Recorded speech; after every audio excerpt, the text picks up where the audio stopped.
خب بچه ما میخوایم یه کاری کنیم که به جای که یه ساعت بیایم یه خونه بزرگ بسازیم، تو چند دقیقه یه خونه بزرگ ترش رو بسازیم که با چیزای خیلی آسونی درست میشه. خب ما الان میایم بیرون از خونه نشونتون بدیم. خب ببینیم من یه ساعت وقت گذاشتم تا اینو درست کنم.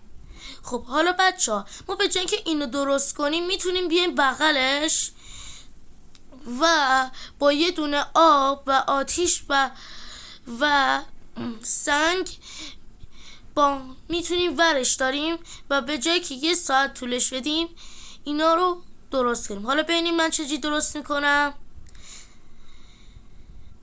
ما حالا سنگ رو میذاریم. اگه میخواین خونتون بزرگتر بشه یعنی درازتر، سنگا رو تا بالاتر بیاریم، ولی من حالا یه ذره میارم، مثلا تا اینجا، یه ذره تا همین، یه ذره بیشتر بیارم تا همینجا بسید. خب 1 2 3 تا میزنین بغلش، دوباره 3 تا آجر، دوباره بغلش 3 تا، این هم 3 تا.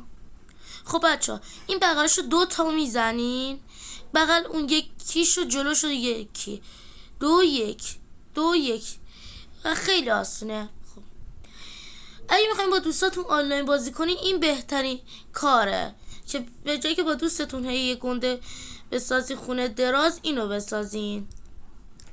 خب الان ما میایم موزا با همه جاشو میزنیم، وسطش یه بلاک میزنیم چون واسه آخرش آب بذارین روش، همه اینا رو مذابا رو چی کنه؟ سنگ کنه.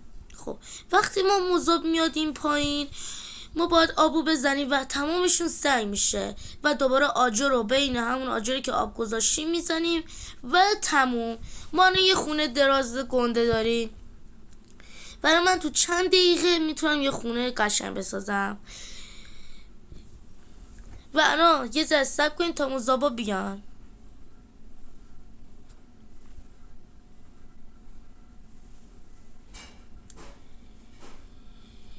خب حالا من به جای که اون خونه گنده خودم درست کنم میتونم الان یه خونه دراز درست کنم و خیلی هم بهتره و همینطوری بغلش طبقه طبقه بزنم، خیلی خوبه. الان این مذاب دیگه اومد. الان ما میایم اینجا آبو میزنیم.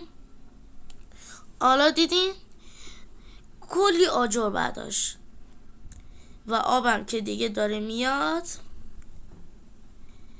و تموم شد. بریم حالا آجر رو بذاریم سر جا.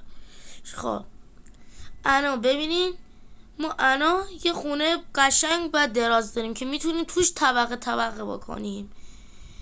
ببینین حالا میتونیم بزرگترش هم کنیم، مثلا آجرها رو بیشتر ببریم بارا، مشکلی نیست.